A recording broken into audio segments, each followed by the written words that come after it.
Welcome. It's indisputable. I'm your host, Rashad Richard. Good to be with you. We have a lot on the agenda today. Breaking down news of the day, none other than Adrienne Lawrence, attorney at law, TYT contributor, and author. Should be a great and fascinating breakdown. Top story of the day. Donald Trump, according to a new report, had over 300 combined classified documents. Many of those documents actually related to the CIA, FBI, and the NSA. Let me give you some background to this. It's quite interesting. So the initial batch of documented classified documents were retrieved by the National Archives. This was in January. It included more than 150 marked as classified, a number that ignited intense concern at the Justice Department and helped trigger the criminal investigation that led the FBI to swoop into Mar-a-Lago this month, seeking to recover more. Multiple people have affirmed this connected to the matter. There's more. In total, that means the government has recovered more than 300 documents with classified markings from former President Donald Trump since he left office. That first batch of documents returned in January, another set provided by Trump's aides to the Justice Department in June, and the materials seized by the FBI in the search this month. The previously unreported volume of the sensitive material found in the former president's possession in January helps explain why the Justice Department moved so urgently to hunt down any further classified materials he might have. Now, what is the defense of Donald Trump here? Well, it depends on who's talking. According to Giuliani, he did steal classified information. Giuliani said, yes, he was in possession of classified information. But see, he was just preserving the classified information. So that's one defense. Another defense from Trump's camp is that, well, Donald Trump actually had a standing order to declassify anything that he took. Well, once again, that's contrary to what Giuliani is saying. And then there are others who are saying, well, this is simply a witch hunt. I just heard a narrative earlier this week that said, no, this was planted. Yeah, that the documents were in fact planted. There's more. The specific nature of the sensitive material that Trump took from the White House remains unclear. But the 15 boxes Trump turned over to the archives in January, nearly a year after he left office, included documents from the CIA, the National Security Agency, and the FBI, spanning a variety of topics of national security interest. A person briefed on the matter said. Trump went through the boxes himself in late 2021, according to multiple people briefed on the efforts. A federal judge in Florida. Now, this is a shift. Remember, there's a case, a motion filed about taking away the restrictions involved in this case. Now, if you take away the restrictions as it relates to the subpoena, as it relates to some of the evidence leading up to this raid, well, you also take away the veil that covers witnesses, people that are testifying against Trump, people that are willing to testify against Trump in the future. A federal judge in Florida has formally rejected the Justice Department's plea on Monday to keep an affidavit underpinning the August 8th raid at former President Donald Trump's home. The government wants to keep it private. There's a motion not to keep it private. So in his 13-page ruling, the US magistrate judge, Bruce Reinhardt, found that the government had not justified keeping the entire affidavit under seal due to the intense public and historical interest in an unprecedented search of a former president's residence. Now, if you remember when I covered this last week, I said it is interesting to note that the way this is going down is all about the contrast between public interest and this process of investigation. And typically a federal judge will weigh if the interest is intense enough, meaning public interest. If it is intense enough, there will be a different decision made. You do not get more public than a former president being raided by the FBI. So we're likely going to see information maybe Thursday, maybe Friday of this week. We're going to see information that could possibly provide a map of who's involved in testifying against Trump. So following a hearing last week, Reinhardt, who signed off on the initial search warrant of Mar-a-Lago earlier this month, gave the government until noon Thursday to submit proposed redactions of the affidavit. The Justice Department top counterintelligence official, Jay Bratt, argued that releasing the affidavit in full would, and I quote, provide a roadmap to the investigation and allow, quote, amateur sleuths on the internet to identify key witnesses. Well, what is this saying? The government has told us a lot here in their rebuttal. They have told us they not only have a witness, they have multiple witnesses. And not only do they have multiple witnesses, they have some that they have classified as key witnesses. That's a different distinction. In addition to that, there's enough there to where if this information is released, you will be able to connect the dots. According to the prosecutor, an amateur may be able to connect these dots. There's more. This is a volatile situation with respect to this search across the political spectrum. But on our side in particular, Brad told the judge, the government is very concerned about the safety of the witnesses in these cases and the impact of all the attention on these witnesses on other witnesses. So what does that mean? That means the government is concerned, and rightfully so, that violence may be animated against the witnesses that could be exposed. I submit to you that I believe some of these witnesses, or at least one, is connected to the family of Donald Trump. We'll continue to keep you updated as it develops this week. Attorney at law, your legal mind present in this case. What are your thoughts here? So we now know that Trump had some 300 classified documents in his possession, or at least at a minimum. And we also now understand that there were 700 pages of documents just in that first, documents that were picked up by National Archives back in January. So the man had probably over 1,000 pages of classified documents in toto, and yet he continued to keep this in his possession. And we're also finding out that he had been subpoenaed twice, one for documents that were classified and also for the security footage. And then we also know that his attorney, Christina Bobb, is the one who signed the declaration, I believe in June, promising the government that Trump had no more classified documents in his possession. It tells us that Trump knew, he knew from January when National Archives demanded the documents, into June when they issued that subpoena, as well as when his attorney responded back saying, hey, we don't have any more classified documents, only for the FBI to conduct the search and to pull out 26 boxes. This man is an enemy of the state. If we are going to pretend that that is not the case, we are simply lying to ourselves. There is no way you can legitimize that man having all of those documents. And the thing is even if he said he declassified them, the declaration that Bob signed said any documents marked as classified. So that doesn't matter whether they are classified, were they marked as classified. That marking was still there and present. So if there's not indictment, if there is not any kind of prosecution, if there's not actually holding people accountable here, it really does tell us that the president is above the law and whomever his wealthy white cohorts are as well. Very well said, and I echo your sentiment about the attorney. I do believe Trump's attorney, because of this signature, is going to either A, become a co-defendant with Trump, or B, possibly be disbarred very soon. And people are saying, well, Trump declassified the information on his way out. Well, that's not true. You see, if he would have declassified the information, declassification does not exist just for a president. That's called being read in to a classified memo. So the president can have access to classified information without declassifying the information. If it is declassified, that means it is declassified for you and me, for the public. And if it's not available for us, then it's not, in fact, declassified. All right.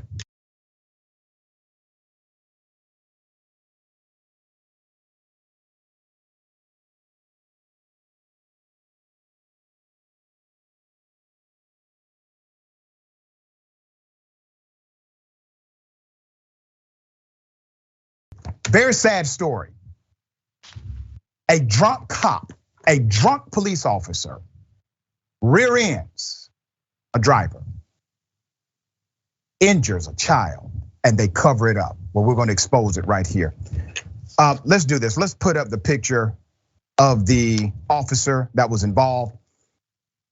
An off-duty county cop rear-ended a driver, fractured a 2-year-old child's skull when he rear-ended the car. He had a pickup truck. He was allowed by his fellow officers to forego, not participate in an alcohol test. This was in Suffolk County. Officer you're looking at, his name is Mozzarella, David Mozzarella, that was involved in the car crash. This particular cop decided it was okay to drive his truck over 50 miles per hour into a car holding a father and his 2 young sons in Middle Country Road. This was in St. James, August, all right? There's more. Let me show a picture of the child. See what this cop did? Look at the injuries here. This accident was so massive, the father was thrown into the steering wheel and broke his nose, while his 2-year-old son's skull cracked in multiple places because of this cop. The injured child had to relearn how to feed himself and perform other activities he recently learned as a toddler. Almost 2 years after the crash, he still needs leg braces and is unable to run or jump. Now, I'm going to expose the cover up. Officers from the precinct that this cop works in, they responded to the crash. So these are his buddies, keep that in mind. These are the people he works with them. They responded to the crash and broke all protocol to protect this cop from going through an alcohol analysis. A detective told Sergeant Lawrence McQuaid that he wanted to administer a breathalyzer test, but Sergeant McQuaid, who's a supervisor, instead contacted Officer Joseph Russo of the County Police Benevolent Association delegate. Russo drove the cop who just almost killed a 2-year-old away from the scene of the crash before he could be tested. Do you see what's happening here so far? You have massive injury. You have a child fighting for his life. You have a cop who's likely obviously drunk, because if he wasn't, you know what they would have done? Giving him the breathalyzer in order to prove he is exonerated from any criminal action, okay? They did not. They drove him away. That's illegal. Officer Ken Wustenhoff lied to a supervisor that he had given the cop a breath test. He never gave this officer a breath test, and that he passed the breath test, another lie. An anonymous law enforcement source told Newsday.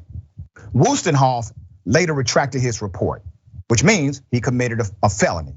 He lied under an official document. 3 hours after the crash, Deputy Inspector Mark Fisher finally asked Mozzarella to take a breath test. And the off-duty officer then refused. Wait a minute, we're 3 hours late. So he's so drunk, ladies and gentlemen, that even after 3 hours of no alcohol, he's afraid to take the alcohol test because he knows he will likely fail. Normally, when a driver refuses, this is the rule, when the driver refuses the breathalyzer, a police officer will seek a warrant to have the driver's blood tested for alcohol. Fisher instead issued a traffic citation and moved on. Because the officers broke protocol and failed to administer a test, the county DA's office was unable to pursue a vehicular assault charge against the officer. Isn't this something? The officers involved also failed to notify the county DA that Mozzarella had refused to take a breathalyzer test, which prevented the DA from deciding to seek a warrant for a blood test, which could have verified that he was drunk at the scene of the accident. Let me show you the footage from the scene. Look at that. This is from a security camera nearby. It shows Mozzarella throwing an object from his truck's window about 9 seconds after the crash. 2 minutes later, after the cop pulled over and spoke to someone on the cell phone, he appeared to return to the object and retrieve it. County payroll records reviewed by Newsday showed the county police department suspended this officer and suspended Wustenhoff, the officer who lied about administering a test without pay on February 3rd. Wustenhoff's suspension only lasted 45 days, but the officer who ran into The back of the vehicle remains suspended. Stuart Cameron is the county police department chief, and Errol Tulin is the county sheriff. So this is sad. But what does it show? What does this reveal? Number one, they don't give a damn about citizens. They don't even care about children who are dying in front of them. They knew the protocol. They knew right away what to do. They get officers responding. One cop says, nope, you will not breathalyze this guy. I'm gonna call somebody external of the police, but is basically the police. He's gonna come, he's gonna pick him up, he's gonna drive him away. They lied on reports. Here's the thing, they should be arrested, not suspended, not fired, but arrested. Arrested, why? Because lying on these documents is a crime. It's a violation of your oath of office. None of them were charged with these crimes. You literally have a cop who's under a suspension who should be under the prison at this moment. All right, Adrienne, significant cover up, obviously criminal conduct by the cop, but more criminal conduct by the cover up. Nobody is going to jail as of this moment. Nobody has been arrested yet. Give me some insight here. You know what? This and actions like this are completely why people lose their confidence in law enforcement in total. The fact is that they're looking to cover up and to protect each other more than they are looking to protect and serve members of the public. We see that happen each and every day with these stories that come out. And while we're fortunate to have them, these individuals exposed, it's clear that the system itself is wholly broken because these stories continue to come out. And we have to think about all the stories that did not come out, all the people who were set up, who were lied to, who were lied on, and had to suffer as a result. And when we see it, that it's this child, this vulnerable member of society who is going to suffer and lose the most, it just makes you wonder at what point, if there is a point, will law enforcement ever be held accountable? Will we make some effort to change the system? And the thing is, I don't know if there will ever be a point. Yeah. As long as things like this continue to permeate, there will always be a massive separation between cop and community. It's unfortunate because it doesn't have to be. Get rid of the bad actors, you get rid of the bad sentiment.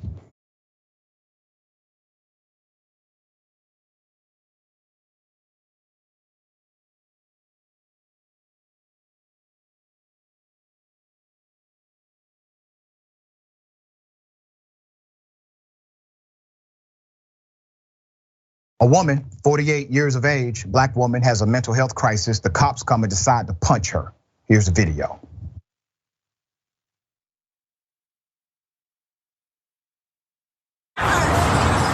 You see how they doing her though? You see how they manhandle her like that? He just punched her. He punching her. He punching her. He punching her. He punching her. You got a mental this inch. You punching her. He punching her in her face. He's still punching her. He's still punching her. He's still punching her. He punched her in her face, twisting her ear.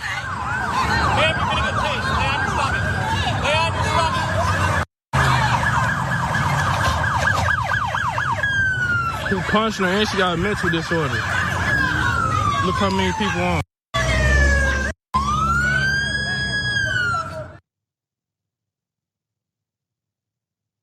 Coward cops.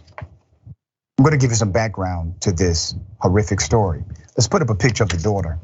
The daughter did speak to the local news. Now, before I get to the daughter, Pontiac, Michigan is where the family is from. They are considering legal action against the Oakland County Sheriff's Office after this arrest was caught on camera.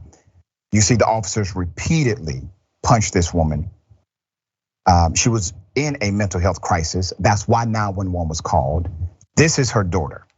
The daughter, her name is Desiree Stevens. Desiree Stevens spoke with Click on Detroit. Stevens said of her mother's injuries, quote, knee kicked, she's bruised up from her chest up, face, her eye is bulging. She stated further, and I quote, they're here to protect the citizens, and wrong is wrong, and there's no justifying wrong. If she was wrong, you could have detained her in the proper manner. Stevens said her mother has a significant mental health issue. The original call came for a welfare check. And when the police arrived, they found a woman trying to light a face cloth on fire. She was experiencing a mental health crisis. The police said she exposed herself to officers and then swung at them. Once again, she's going through a mental health crisis. That's when they decided to tackle her to the ground and began to punch her repeatedly, no matter what. No matter what. You don't do that to another person, let alone a woman who's going through a mental health crisis. Please keep in mind, once they recognized she was going through a mental health crisis, she is now a patient, not a suspect, not an inmate, not a prisoner, but a patient. Oakland County Undersheriff Curtis Childs, let's put him up, defended the actions of the officers. Childs said, and I quote, "She resisted the arrest and we did what we had to do to try and get her under control." When asked if the punching was necessary, this feckless leader said it was policy if required. The deputies were being bitten multiple times. Childs showed photos of the officers' injuries. Oh my gosh, what are we going to do? They are injured. You know what the cops would not show? The injuries that his cops did to this woman. Childs added, "It takes whatever force we have to do to gain compliance is what was being done." They mean to tell me that in order to subdue a woman who's experiencing a mental health challenge, the only thing your officers know how to do is punch her in the face while she's on the ground? That's it, that's all they know how to do. That's the extent of the training they received. A co-responder was on the scene, but police said the woman refused to speak with her or anyone else, so she was arrested. The woman has not been charged with anything and is still being held in jail.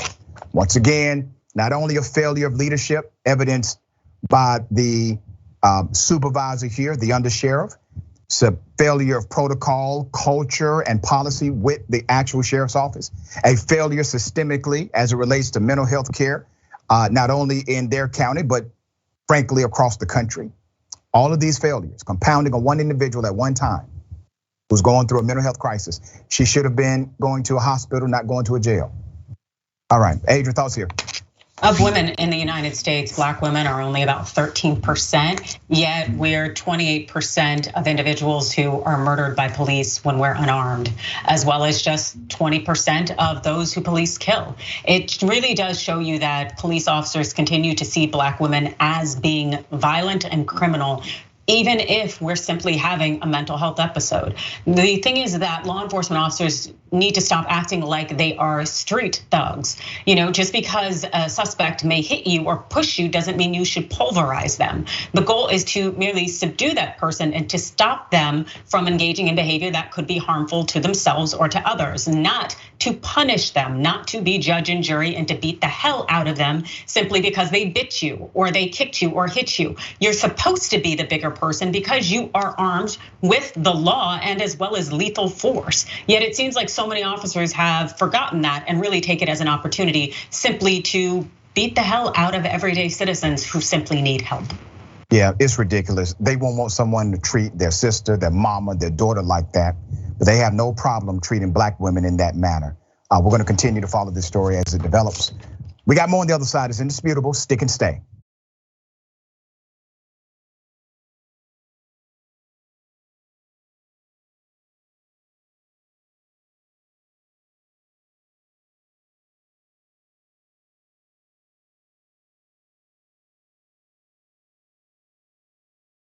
What's happening? Welcome back. We got a lot of show left.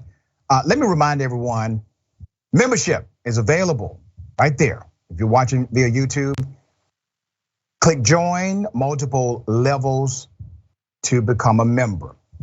All right, so now you can support, Indisputable by becoming a YouTube channel member. It's easy. Click that button, 3 levels to choose from. We're excited to grow our membership.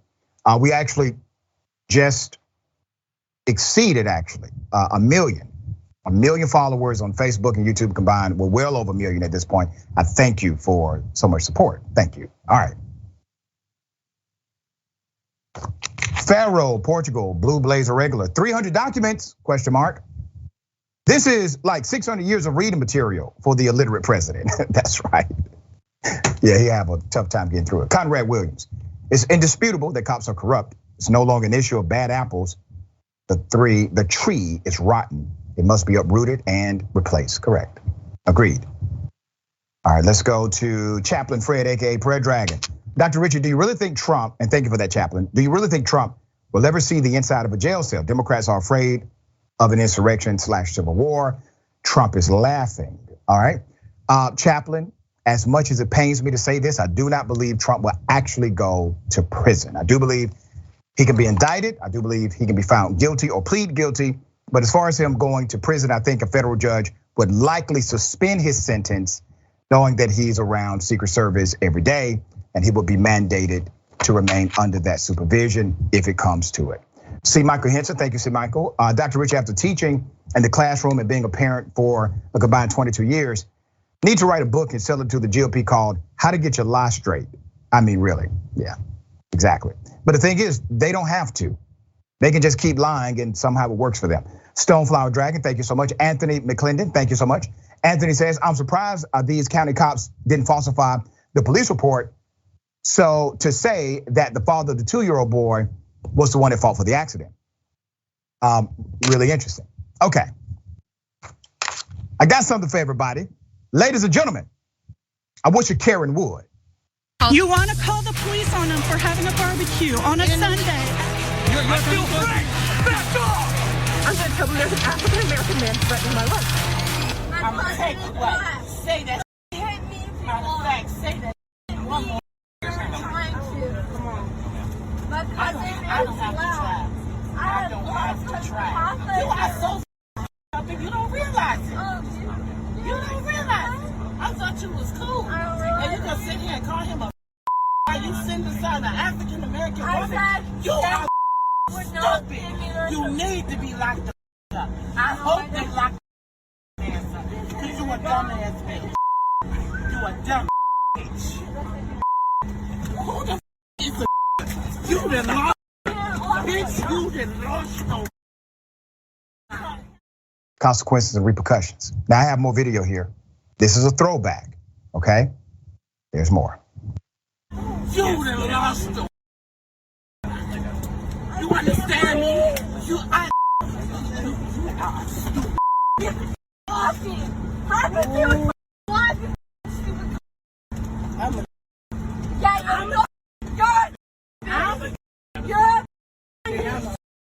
Magical. The best you can do, you gonna sit beside me and call him a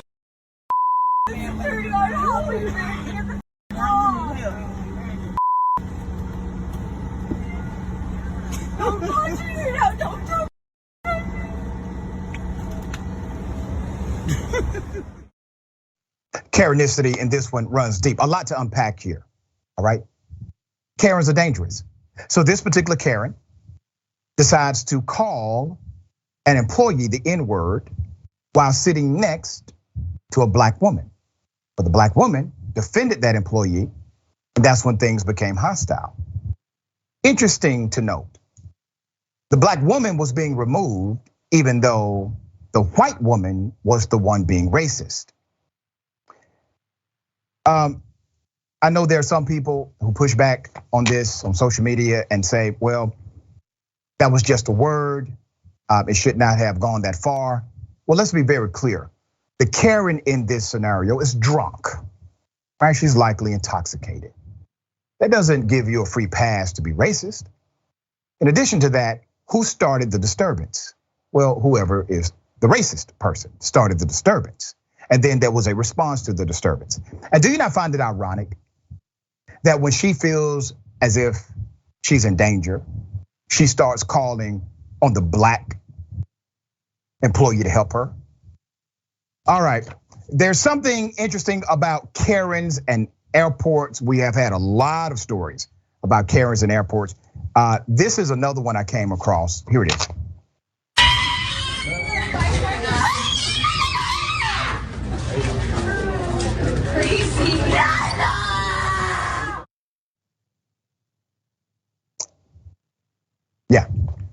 Honorable mention, Karen. Listen, you're on your way. Now, if you keep it up, Karen, one day you will have your own segment right here in Indisputable. Adrienne, I think they were removing the wrong person in that first video. What are your thoughts here?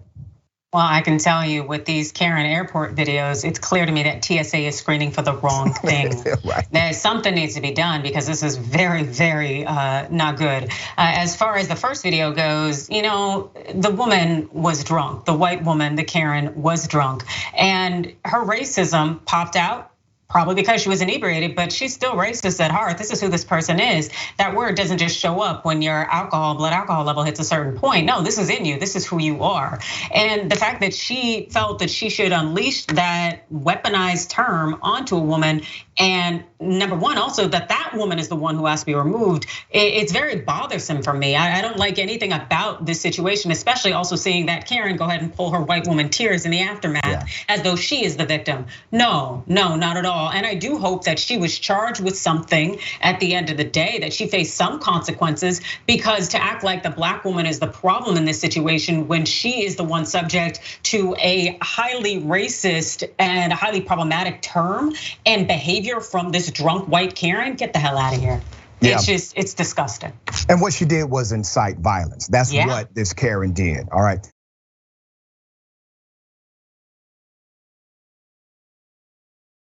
Okay, a judge in Texas, racist against undocumented individuals, those coming from another country, but he's in charge of ruling on immigration cases in his courtroom. I kid you not. This is under the leadership of Greg Abbott. Let's put up the governor, Greg Abbott, who has taken a very racist approach to immigration in his state. There's a prominent judge in Texas inside of Governor Abbott's border security operation to arrest and jail migrants on trespassing charges. That judge has now been accused of using a racial slur against Latino defendants. I'm gonna get into this, okay? There's a defense attorney, big ups to this defense attorney because it takes a lot of courage to do this. A defense attorney told the state commission on judicial conduct last week that Judge Alan Amos told her the trespassing defendants weren't your regular wet. That's right, that's the term he used, that's what he called them, according to a copy of the complaint obtained by the Texas Tribune. They have phones and clothes and all kind of other things, Amos reportedly said in July to defense attorney Emily Miller, whose complaint was first reported by the Daily Beast. Miller is asking the commission to consider whether Amos's alleged comment violates the Texas Judicial Code of Conduct. On Monday, Judge Amos told the Tribune that he would not comment on the complaint, but would have to wait for the judicial ethics people. It's unknown if he will continue serving as a visiting judge for migrant trespassing cases in the meantime. So let's first talk about the systemic reason why this judge is even necessary. This is not a regular or regularly employed judge. This is a guy who has been tapped to temporarily serve as a judge due to the massive and ridiculous policy of Greg Abbott, which is basically to just start arresting every brown person that you see for trespassing. So they got to get new judges in. So to get in these new judges, this cat happens to be one of them, Judge Amos. Well, he's racist. He says racial terminology.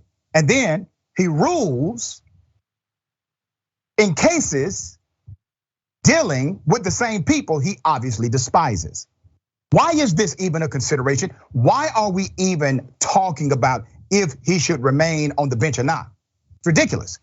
The judge has not denied that he called Latinos a racial slur. He didn't deny it. He didn't say, oh no, of course I never would say anything like that. I don't have a racist bone in my body. Nothing like that. He says, well, I have no comment. We'll just wait on the investigation, see what they say. You know why he's confident enough to say that? You know why nobody's asking for his resignation? You know why? Because he knows he will likely get away with it. And the people around him, they know it as well. You don't see prominent Republicans coming out against him saying, we have no place for this on our judiciary. That's not happening. They're down with the program. You have to keep in mind, if you protect racists, who are you? You're racist yourself. All right, Adrienne, have you ever known a judge to be openly racist on the record, say something that was completely racist against an entire group of people on the record, have a complaint, and still ruling on cases dealing with that same demographic? Yes, unfortunately, this happens all the time. Yes, I speak with one of my girlfriends who practices up in the Illinois area, and the things she has told me absolutely, utterly disgust me. And it's so incredibly sad because there are so many members of our community who do not have any kind of social standing or power to be able to speak up and to push back and to challenge this type of behavior. Because at the end of the day, what we're expecting from our judiciary is to be a neutral arbiter, the one who is able to preside over a case and be objective. But when they've let you know that they are not only not objective, but they are intentionally going against someone as adversarial. They have come up with their own conclusions before any facts have been entered into evidence. That tells you that that person is not neutral. They are not an arbiter. They are not a judge, and they shouldn't be in a position to judge anyone in our society, yet our society is giving them license to do so. And that tells us where we are failing entirely as a community and the communities that are being failed in the process. You're so right. The prerequisite, the basic prerequisite to being a judge is being impartial.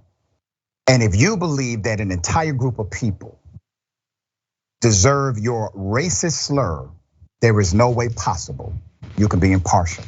You can't be impartial for them, and you cannot be impartial for others, all right? We got more on the other side. It's indisputable, stick and stay.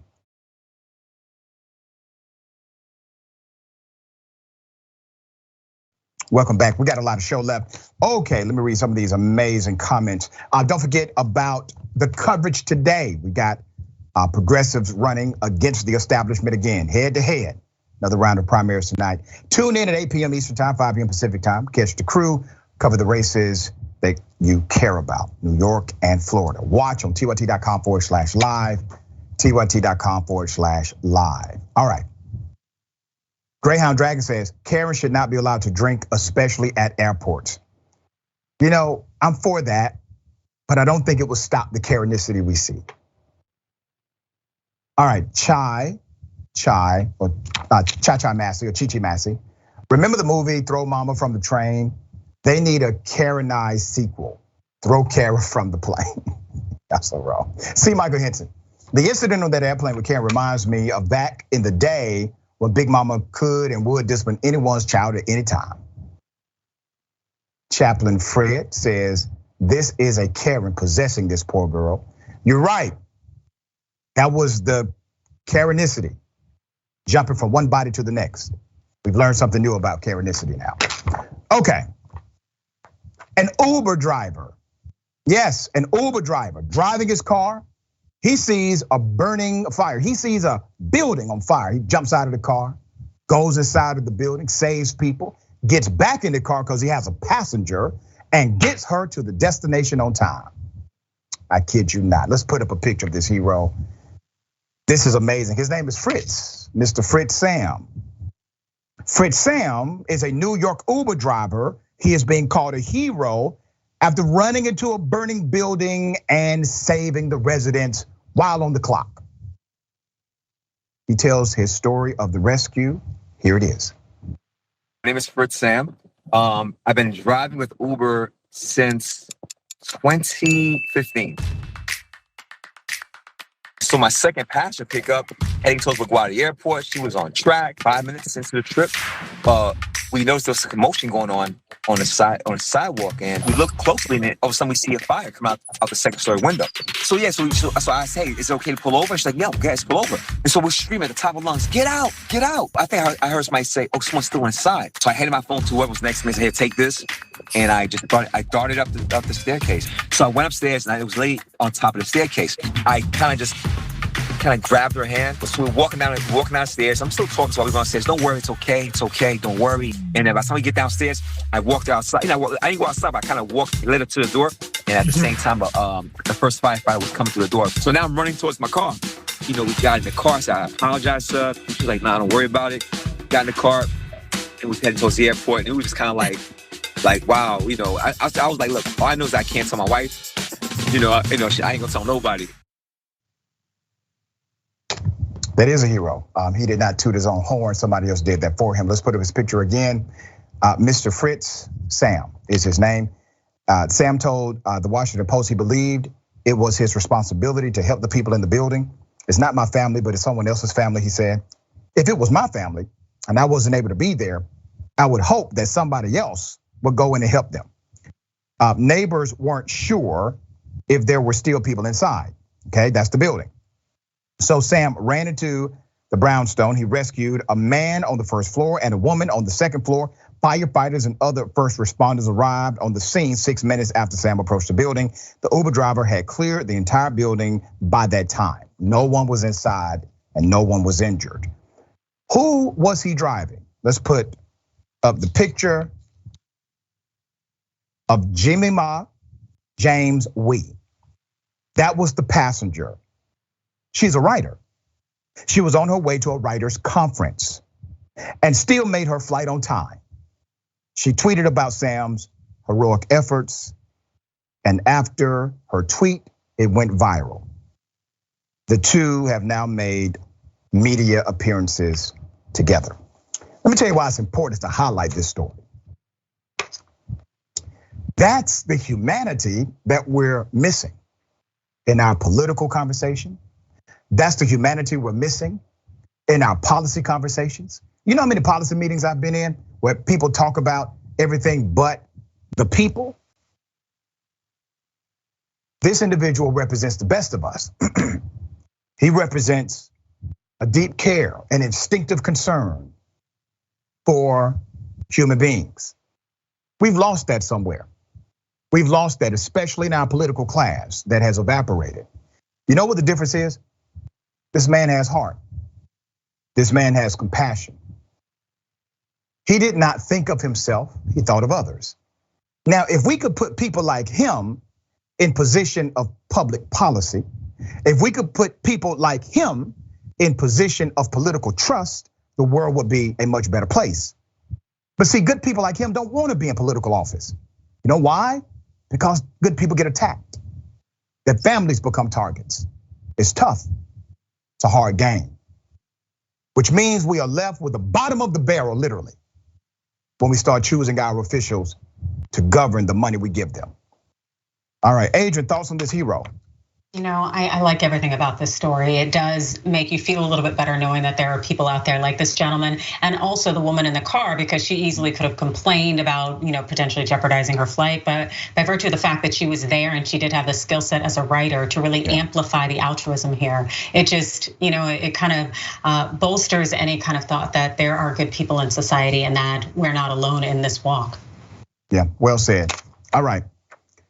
This has been making the rounds on social media.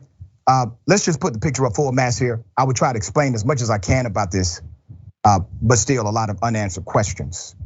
A Little League World Series player's head was covered in cotton during a game on Sunday night.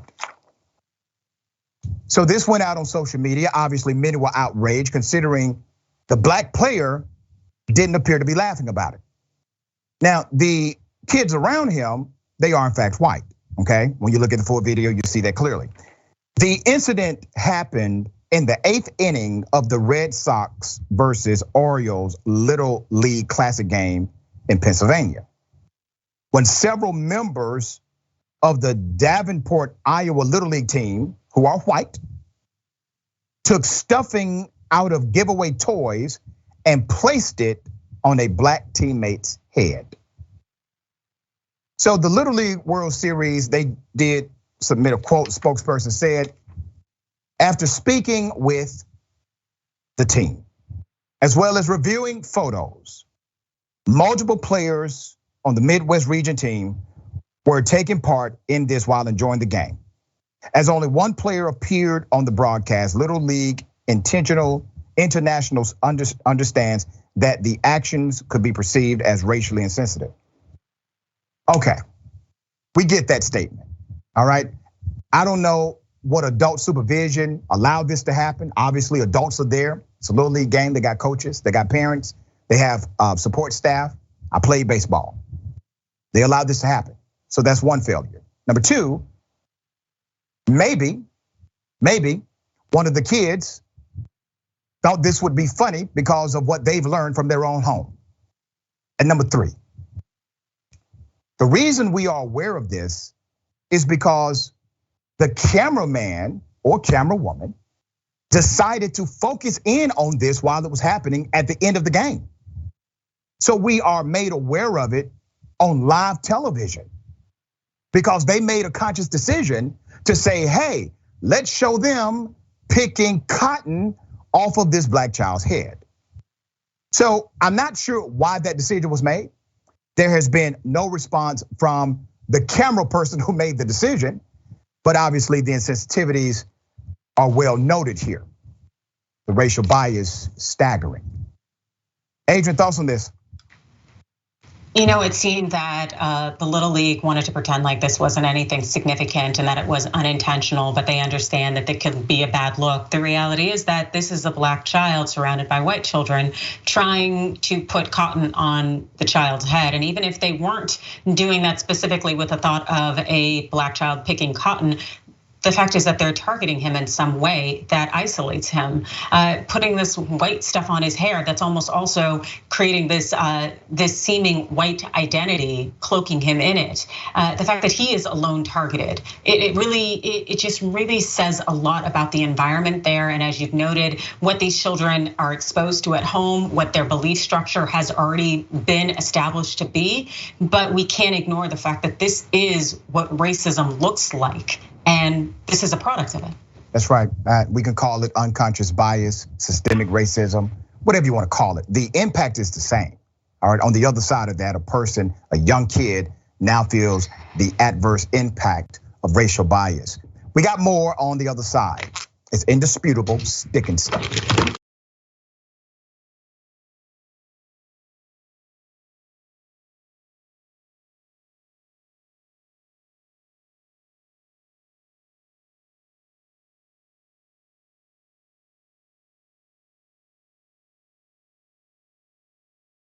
Welcome back. Got a lot of show left.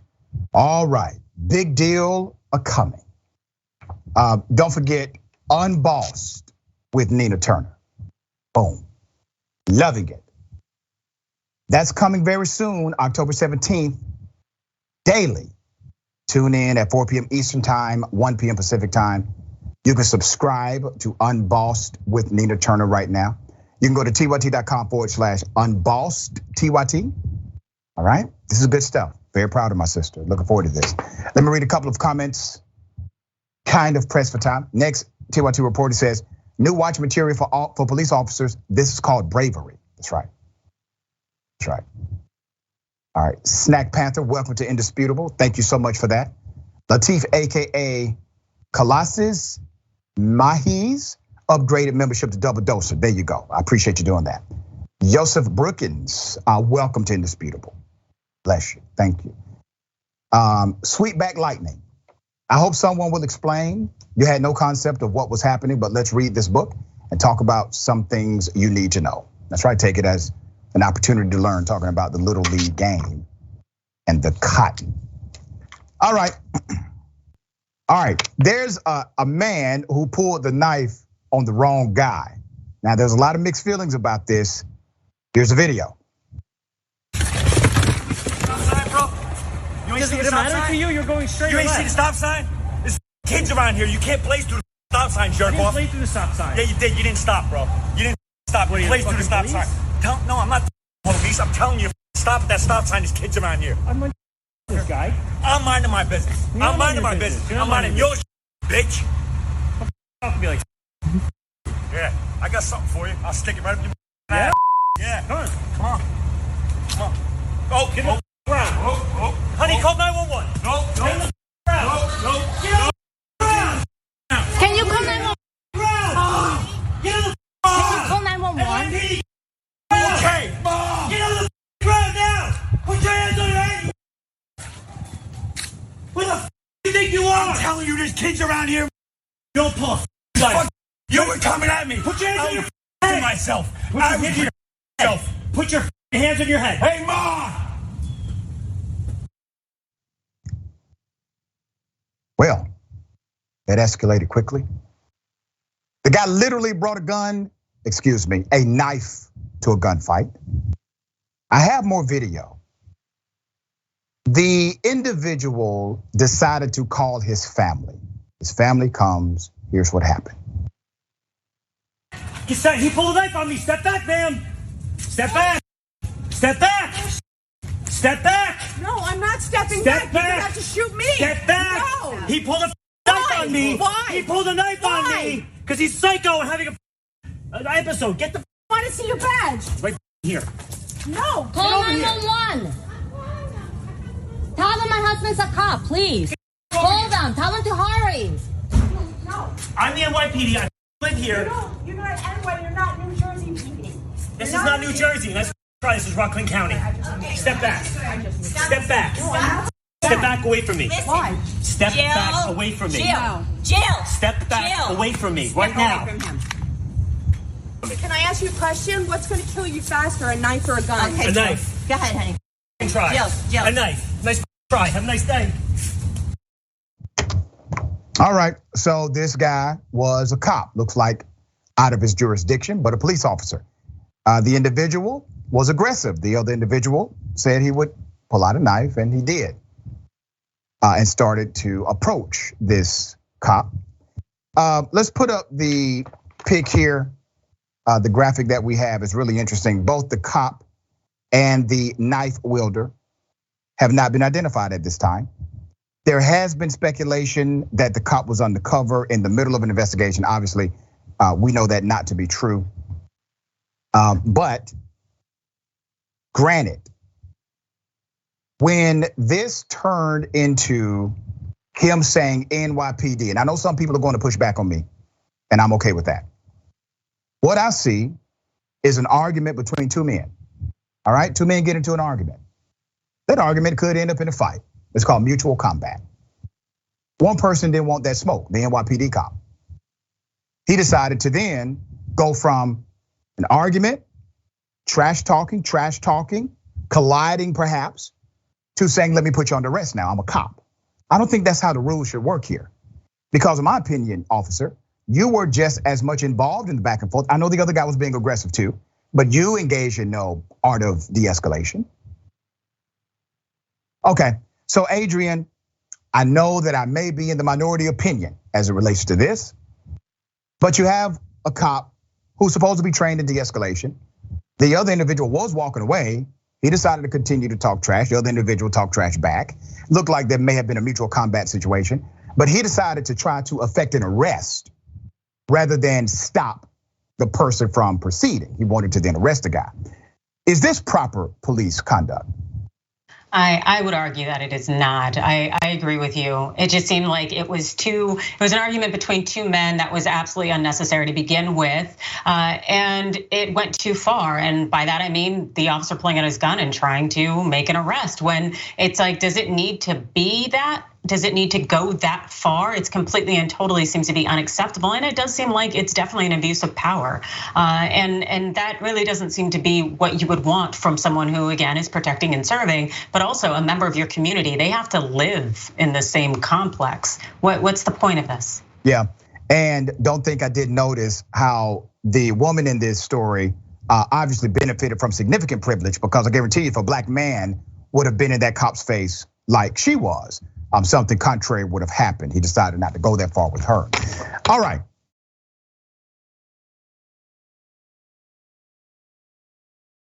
Black homeowners, they get their property appraised. It comes in very low. They then whitewash the home. What does that mean? They made it look as if white people owned it. It shoots up by $300,000. I kid you not. Let's put up the picture of Dr. Nathan Connolly and his wife, Dr. Shani Mott. Last summer, they welcomed an appraiser into their Baltimore home, hoping to take advantage of the historically low interest rates and refinance their mortgage. They had been approved for a loan and told their home was likely worth $550,000 or more. The family lives in the majority white neighborhood in North Baltimore of Homeland. So So they believe their house improved with a new $5,000 tankless water heater, $35,000 worth of renovations, was worth much more than the $450,000 they paid for it in 2017. But 2020 valuations, a Maryland appraisal company, put the home's value at $472,000. And in turn, Loan Depot, it's a major company, mortgage lender, denied the couple a refinance loan. Well, they denied the loan because when the appraisal comes back so low, you can't justify the loan based on the appraised value. The appraised value is what typically the bank would take as law. So this is a big deal, right? So the appraisal was just $22,000 more than they initially paid. And they knew the market had changed and they knew the value should be much higher. So they decided to do something. Let's put up their family. Now, this is the family of Dr. Connolly. Said he knew why he, his wife, and 3 children, aged 15, 12, and 9, are black. Now, there's some background here worth noting. As a Johns Hopkins University professor of history, Dr. Connolly is an expert on redlining and the legacy of white supremacy in American cities. And much of his research focuses on race and the housing market. In other words, they picked the right one. This week, the Mott Connolly family sued Loan Depot, as well as 2020 valuations and Shane Lonham, the owner of the 2020 valuations group. Loan Depot hired this organization as a subcontractor. Mr. Lanham conducted the inspection himself on June 14, 2021. According to the complaint, Dr. Connolly and Dr. Mott and their 3 children were home during the visit.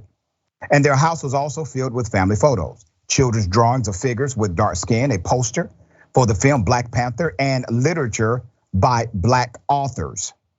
Months after the first appraisal, the couple applied for another refinance loan with a different loan lender, Rocket Mortgage, removed family photos, and had a white male colleague, another Johns Hopkins professor, stand in for them.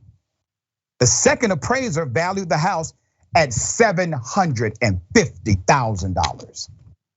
$750,000. Okay, there's more to this story. This time they underwent what's called a whitewashing experiment. We have covered these before on Indisputable, removing indications of blackness from their home and replacing them with signifiers that a white family might live there instead. They cleared their bookshelves of works by black authors. They asked white friends to share family photos and place those in picture frames around the house, on their walls. They hung art, bought at IKEA that showed white people. You don't get whiter than IKEA artwork inside of your home. So when the appraiser came, he saw all of this evidence, especially IKEA, that sealed the deal. What happened?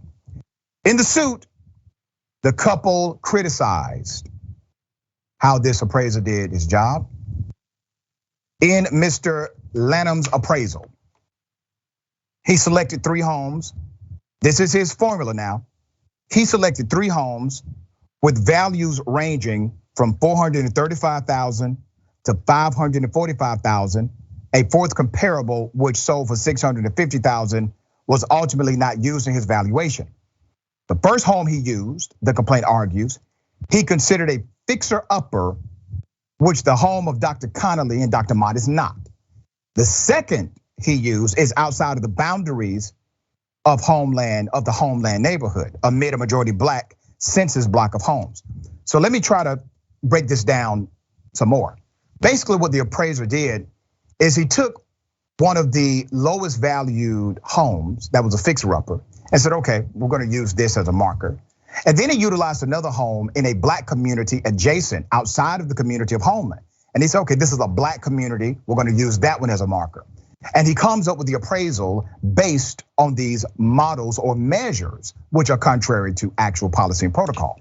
In the third, he deducted $50,000 from the comparison amount because Dr. Connolly and Dr. Mott's home faces a busy street, a deduction the complaint says, that is excessive and inconsistent with proper appraisal practices. Another $20,000 was deducted for quality of construction. All of the selected comparable homes, the complaint says, were of lower quality than Dr. Connolly and Dr. Mott's home. And the appraisal incorrectly stated that their home had not received any updates for 15 years, a lie on the document they found.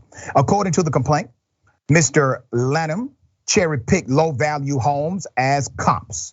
And by doing so, he ignored legitimately comparable homes with much higher sales prices. According to the Bureau of Labor Statistics, more than 97% of home appraisals are white. As a result of the black homeowners have encountered similar discriminatory appraisals. So this family decided to do more than what the average family typically would do. And what was the result? An extra $300,000 and likely more because I'm sure at some point there's a settlement or punitive damages awarded to this family. This is inconvenience, inconvenient, obviously. And it's discrimination, housing discrimination. That's a federal issue. Attorney, we've covered multiple stories like this. The fact that we have some means there are more that we do not know about. And a lot of families just accepted the appraisal without any rebuttal because they thought the appraiser was probably unbiased. What are your thoughts here? You know, it really speaks to all the efforts that we have to undertake in order to try to dodge the racism that is so inherently laden in our society, especially when you have situations like this, where, as you mentioned, the vast majority of appraisers are white, and how they come to your door and they determine that your home is valued less simply because you have a higher melanin count than everyone else.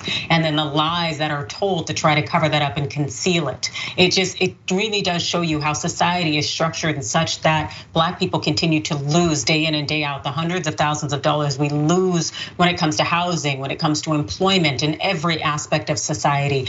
And it's just rage inducing. That's exactly what it is. And it shows you how racism permeates in every industry, every culture. That's why critical race theory is so important to understand, because critical race theory says you can actually eliminate racist people. Racist people can be taken out of the equation, but the systems that are utilized, the systems that are in place will still create a biased outcome. All right, we got more on the other side. It's indisputable, stick and stay.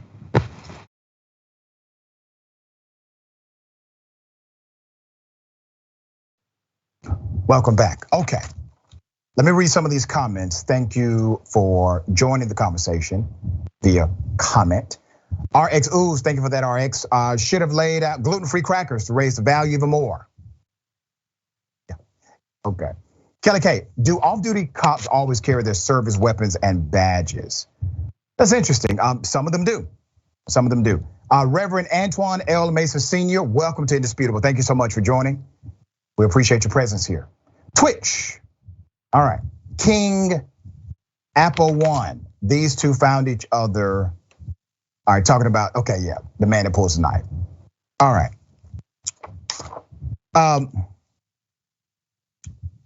Herschel Damn Walker strikes again. Herschel Walker now says the reason that people want to take your money is because of trees. Yeah, you know they got the nerve to spend money on trees. Let me go to the video. They continue to try to fool you like they're helping you out, but they're not. They're not helping you out because a lot of the money is going into trees. You know that, don't you? It's going into trees. We got enough trees. Don't we have enough trees around here? Poor thing. He was talking about excessive spending, general Republican talking points against Democrats. It's possible Walker might have been referring to a provision in the law that allocates $1.5 billion to the US Forest Service's Urban and Community Forestry Program. That's a good thing. That's a preservation grant. Walker tweeted Monday evening, yes, you heard me right. Joe Biden and Reverend Warnock are spending $1.5 billion on urban forestry, raising taxes on those making under $200,000 to pay for it. Yes, I have a problem with that.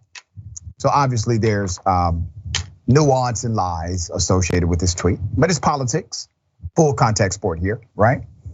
Now, we know Walker is no stranger to making head-scratching remarks. We've covered them a lot on Indisputable.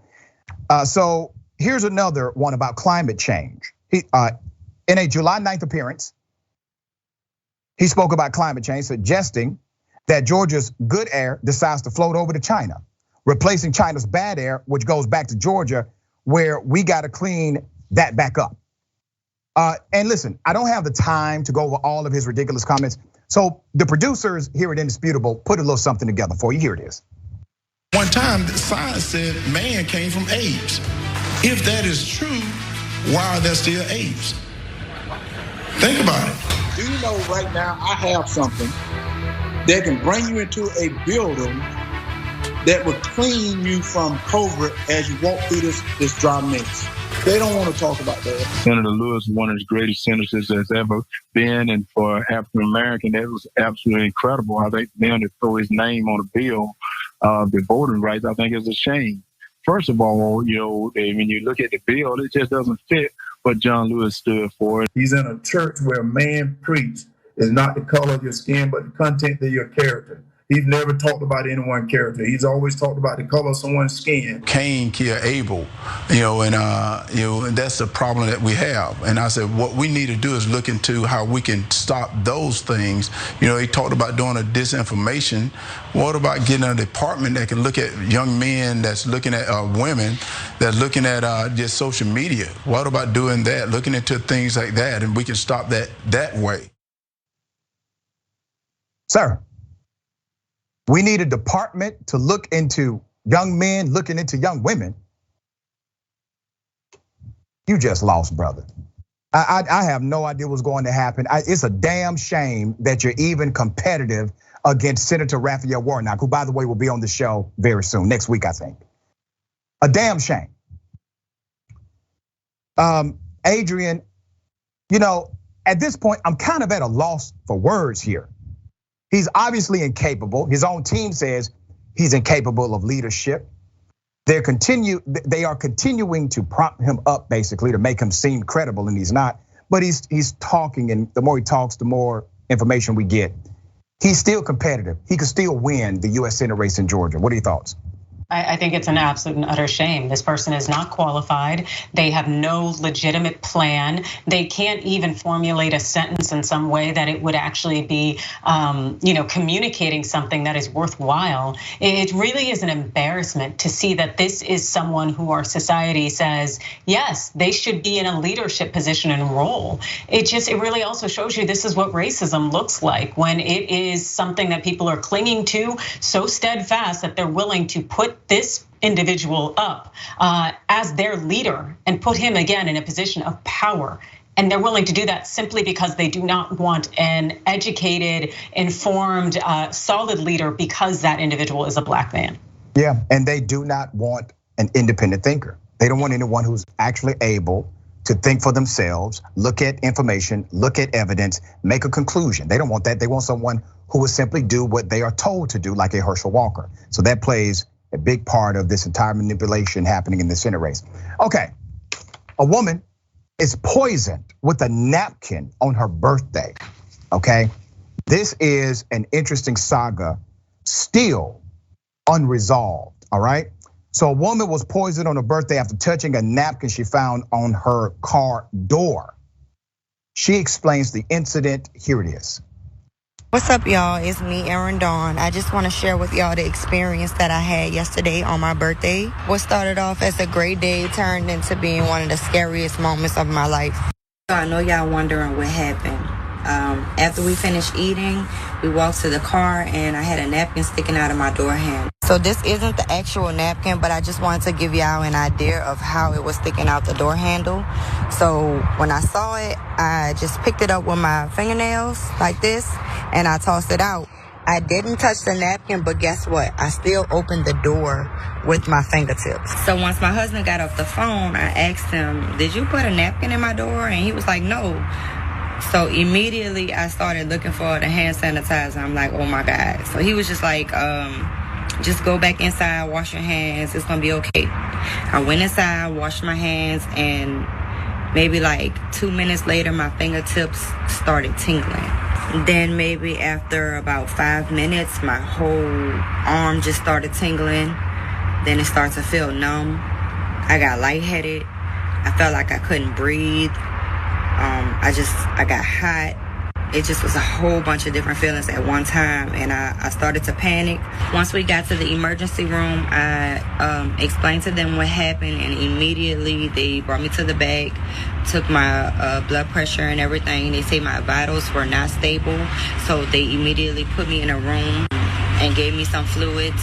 They ran a whole bunch of tests. I had a CAT scan, just a whole bunch of stuff. I was there for about 6.5 hours. The doctor said I had acute poisoning from an unknown substance. I didn't have enough of it in my system to determine what it was. But just that little amount had me messed up, y'all. Wow. Now, this is not the only incident like this. So we're doing this story because I want to make sure women are vigilant. Please be vigilant.